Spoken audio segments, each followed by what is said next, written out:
All right, so I know what you're thinking. You're thinking another episode about pornography? Yes, all the episodes we had before were really good, and this one's going to be really good too. And I think you're going to benefit from it. So sit back, relax, and watch the rest of this episode. So Daniel, where are you from? I'm from San Francisco area. All right, okay. Nice.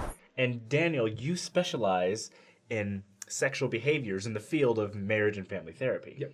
First, thank you for being here. Yeah, Thanks thank for you talking so about much. something kind of uncomfortable. Because in the Latter-day Saint culture, we don't like to talk about things that make us uncomfortable. Right. We're just like, sex, like we just get. But you know what?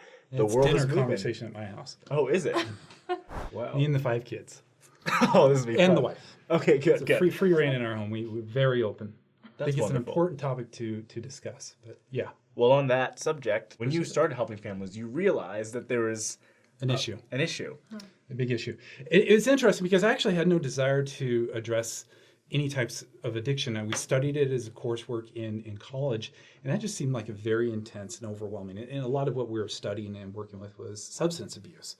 And I had one of the actual experts in California was one of my professors, and so she would give me these just brutal stories, and I was like, oh man, you really have to be someone special to work with the needs of an addict.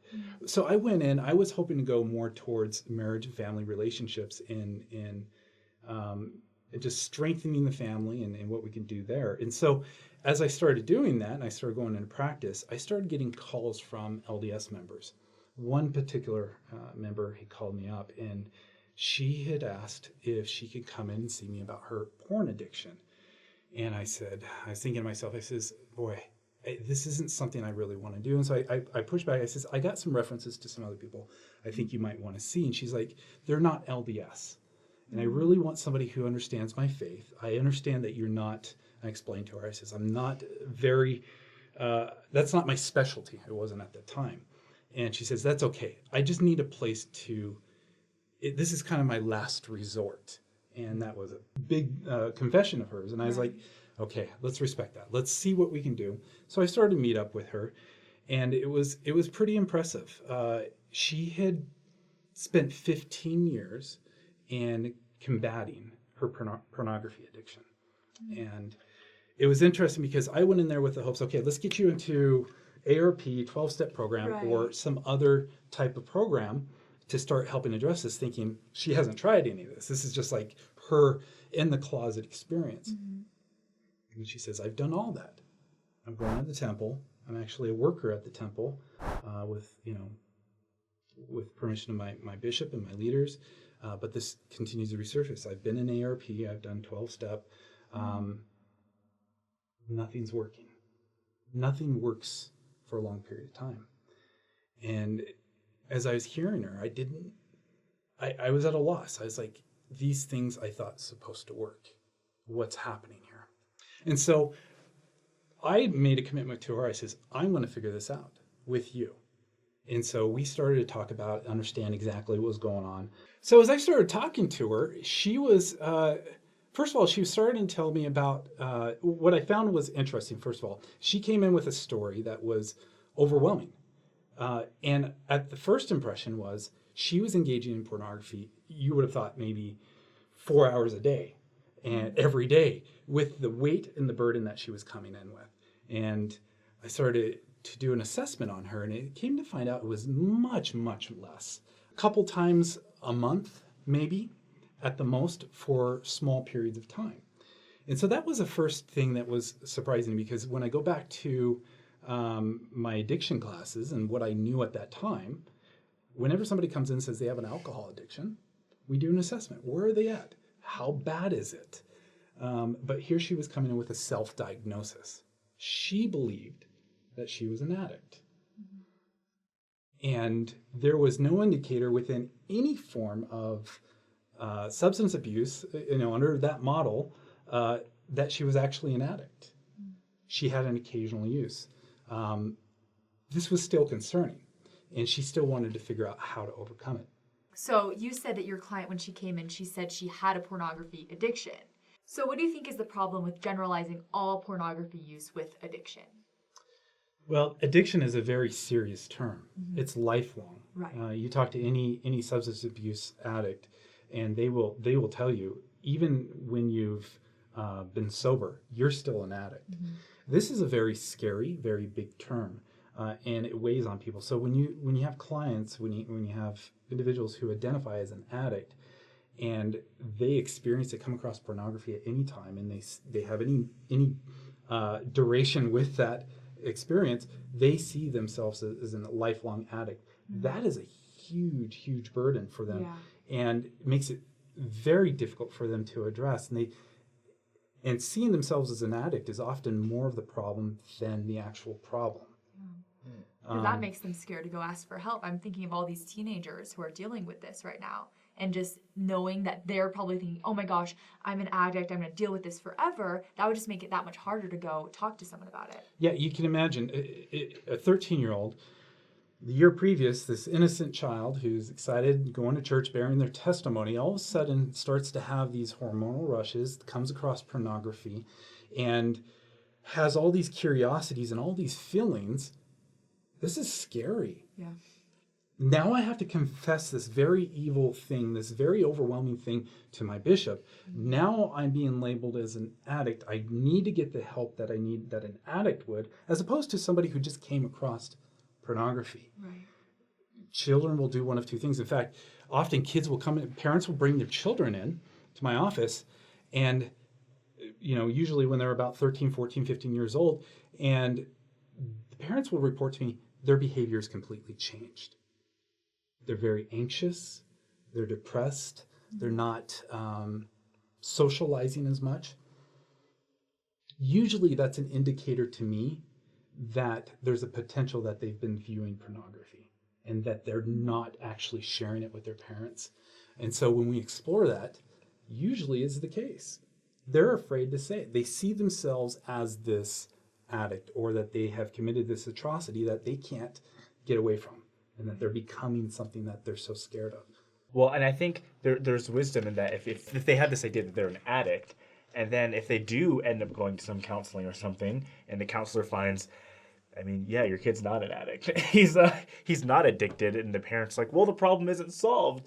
Well, the reality is your child is not addicted to porn. He's almost, I don't want to use the term normal, but what do we say there? I think it's important for this discussion to start right there with the parents. Is I think it's important as a clinician never to come in and destroy a concept, right? Mm-hmm. Parents will come in and they hear that their child is seeing pornography, and they may go to the idea they're addicted, or we got to prevent the addiction. And it's important as leaders or as clinicians to not necessarily rip that idea from them, but say, how do we make this as an opportunity to learn and grow? For example, one kid came in one time, and I was working with him and his mother in some family dynamics, and very positive situation, but they're working through some teenage growing years. And he came in one day, and sometimes we met separately, and just to talk things through before I brought his mom in and kind of met up with her and talked about goals and outcomes. And one day he came in and he was just staring at me, just blank face, like a deer in the headlights. And he wasn't interacting with me like he usually had in the past. And so I kind of pushed back on him, exploring what's going on, what was in his mind. And he let me know he was watching pornography the day before, and he'd come across something that really just kind of shattered him, really put an impact on him. And it was overwhelming. And I think this is really an opportunity for parents and especially clinicians to be able to engage the topic, not to create more fear around it. Mm-hmm. He's already scared. Right. He's a good kid serving in the church, and he came across something that was scary to him, and he didn't know how to process it. Instead of re-emphasizing that it was bad, I took the opportunity and used it as an educational opportunity. And so we discussed what was overwhelming about that. Is there questions you have about that behavior? Mm-hmm. And as soon as he was comfortable with talking about it, I engaged with him again and said, would you be willing to have the same kind of conversation with your mom? And he kind of had that look on his face like, I'm allowed to have that conversation with my mom? Mm-hmm. And that was both representative of what we generally see with the youth. Like, I can't talk about this with even my parents, Right. but a desire to. That was there also. I want to. So with his permission, I brought his mom in and I shared with her. I says, your son has come across some pornography, but I think this is a wonderful opportunity to learn how to actually engage him in the conversation. And so we were actually having a conversation there in the meeting where he got to learn from his mom what he had saw and have a discussion with her. And it had changed the dynamic of their relationship. I think we miss those opportunities. So it's not so much going in and saying, you're not addicted, but taking the focus off of that and seeing this as an opportunity to actually have a productive conversation and to build a healthy relationship. Now he's learning how to have that conversation with his mom. He will hopefully be able to have the same type of conversations with his future spouse. Yeah. In a general sense, is it fair to say that the way our culture works and in Orthodox religious culture, the approach to pornography is not always the best? Because, if I want to say, look, you take a teenage boy, right? And he has hormones. That's just the way it is. And you say, okay, there's no sex, no masturbation, no pornography at all. You don't even talk about it. We don't think about it. There's nothing. That's not realistic for a human being, especially not in 2018, right? So then they do those things anyway, and they're just quiet about it. And that's how you develop these bad habits and doing things in secret, and you create a really unhealthy sexuality. And then you come to BYU, you go to St. Mary's, you go wherever you go, and then you get engaged, you get married, and then you bring that into a marriage. That's not good. And that, I think, not talking about it and just putting it away and pretending it isn't there just because it makes us uncomfortable has really long-term negative effects. And ends up hurting multiple people. I'm really glad you brought that up, because going back to that first case I was talking about with that female client, that was probably the biggest issue with her. And I think I see with just about every client I work with on this topic is this all or nothing mentality. It's either no pornography or I'm viewing pornography, as opposed to, and so what happens is this dynamic of, it's been reinforced with this idea of was Section 82, verse 7.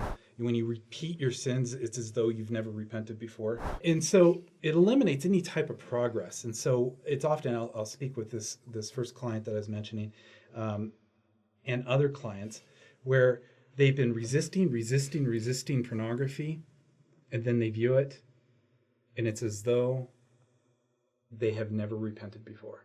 And guess what their mentality is? I'm already here. I might as well engage in it. Use this as an opportunity, right? And Interesting. It's probably not that blunt all the time, but if I have to go confess anyway, is there self-mastery in that? No. There's no way to recover from that. This is what this one individual was having an experience with, and why she saw herself as an addict, is she was actually never progressing. So we changed the way that we measured her progress. We introduced it to her bishop, we introduced it to her, and that was actually track frequency and duration. That is key. That is absolutely key. Let me give you an example. She wanted to eliminate pornography out of her life. So in the old way, it was, let's see how long I could go. In fact, some bishops will say, go 2 weeks. Do you know what that means? What? On day 15, you get to enjoy as much pornogaphy as you want, right? Have you ever? No, that totally makes sense. Does that make sense? Yeah. So some leaders will do that, right? They'll say, let's see if you can go 2 weeks without pornography. And then what? Well, somebody hears that and say, great, I'm going to embrace that idea. I'm going to go ahead and try that. 3 days into it, guess what? They're probably repeating the behavior, because they're looking at the 2 weeks as eternity, because the bishop's really not giving the permission to engage on it on day 15. Right. So this is kind of the recurrent. I'm going to stay away from it as long as I possibly can. So it's sheer willpower, right? It's, but I failed. I'm not going to tell my bishop about this. I'm just going to try to secretly do it again and again and again. So what I had introduced was this idea of, let's track your progress. Let's create true self-mastery. I think the gospel teaches us that anytime we're pursuing Christ, that we're drawing to Christ, the Spirit will be with us. It will encourage us and strengthen us. So as she was laying out her plan, she says, this is my baseline. This is the frequency in which I usually engage in pornography and the duration. So now if she finds herself engaging in pornography, she can say, oh my goodness, I'm here. It's been a minute. It's been 2 minutes. I could be successful by ending it now. I've created progress, because in the past I would have been here for 30 minutes, 40 minutes. Today, I'm successful. Does that make sense? Yeah, small wins. That totally makes sense. Small wins. Because if you feel like you keep trying and trying and trying and it just never works, Then you why got to keep try trying? something else. Yeah. Absolutely. I think that's really cool. I think the point here is taking this as an opportunity to learn that you can develop self-mastery as opposed to seeing yourself as an addict. Very, very few people, or actually an addict who come into my office who claim to be an addict. I'm experiencing pornography. I think there's a couple of things that we can do. I think it's important to actually see where you're at, track where you're at, and to measure your progress in a long-term period of time. Yeah, how much for how long? And start to measure yourself downward so that you don't see yourself as failing every time. A lot of my clients will come in and say, I text my friend every time I looked at pornography. Well, why don't we use that as an opportunity to text your friend and say, I was only there for 5 minutes this time. This is a huge success. I chose to leave it in the heat of the moment. As and then it opposed gives to something for the friend to be positive about too. Because if the friend keeps getting texts like, oh, I just again, it's like, sorry, like I would imagine they don't know what to say. Yeah, it's if I may say this, it's not viewing yourself as a victim or a prisoner of that episode, but rather how you won that battle. Yeah. You were Big still time. in the battle, but it ended before you won that battle, and then you can view yourself in a way that's making progress and not just as an addict, and then that's how you're on the road to kicking it. I think that's important for church leaders to understand too. What I do with when bishops reach out, and I want to draw a very clear line. I'm obviously not their spiritual leader, but when they reach out and they ask, what can I do to help out the youth or spouse who's engaging in pornography? Encourage spiritual awareness. Usually the child or the individual who's engaging in pornography already knows it's wrong. It does very little good to have somebody else tell them that what they're doing is wrong. I have seen success come with every bishop who encourages sacrament passing and temple attendance while battling their pornography and encourages them to take this to the Lord in those moments. I've seen less success when bishops usually engage in by saying, we've got to remove this. Now, again, I want to be clear. I'm not telling how bishops should do things, but I think there's a measurement or an opportunity here for us to engage as leaders by encouraging them to take it to the Lord, as opposed to removing it when they're coming to you to discuss this. And in relationships also, it's critical that in marriages, we should be open about everything. And I'm not asking that spouses necessarily show I'm not asking for them to show the porn, but if a spouse of somebody who's struggling with pornography, the individual already knows that they're struggling. Mm-hmm. I've had good men come in who are just great fathers, successful employees, doing well in life, who are priesthood holders, but can't understand why they keep repeating this behavior. If the spouses could embrace them where they're at. I asked one husband, I said, what is it that you experience when you see pornography? And what was a pretty routine question that I asked. He teared up immediately. Here's a stoic individual, this just good man, breaking down into tears. And I asked, what's going on? And he says, no one has ever asked me that. I've been even too scared to consider it myself. I've been just trying to pray it away. And so I help the wife understand how to engage him in that, where he's at. Mm-hmm. Not necessarily explore the porn, but what his desires are, what his passions are, his interests. He just wanted to be able to connect with his wife. Right. And that provided an opportunity for her to connect with him. Tell me more. What's going on? What draws you to it? And being able to create that safe space creates healing and connection, like you guys have talked about before. If we can do that, I think we can make our youth more successful. We can find opportunities to teach about healthy sexuality in the gospel, and we could connect with our spouses. Every individual is different, but I've noticed a common factor when leadership can use these opportunities like sacrament and temple attendance, the success of the individual skyrockets. We don't want you to be defined by this sin. When you're a disciple of Christ, you've been atoned for. You're not defined by that sin, but you can view yourself as a work in progress. And that is the mindset that'll bring you closer to Heavenly Father and understanding His character and His personality more. And even with the subjects that are uncomfortable like this, He knows about it, and you can overcome them eventually. Also, thank you so much for coming on the show. It was so nice meeting you. For more information on this, go find and join the Facebook group Improving Intimacy in Mormon Marriages. And you can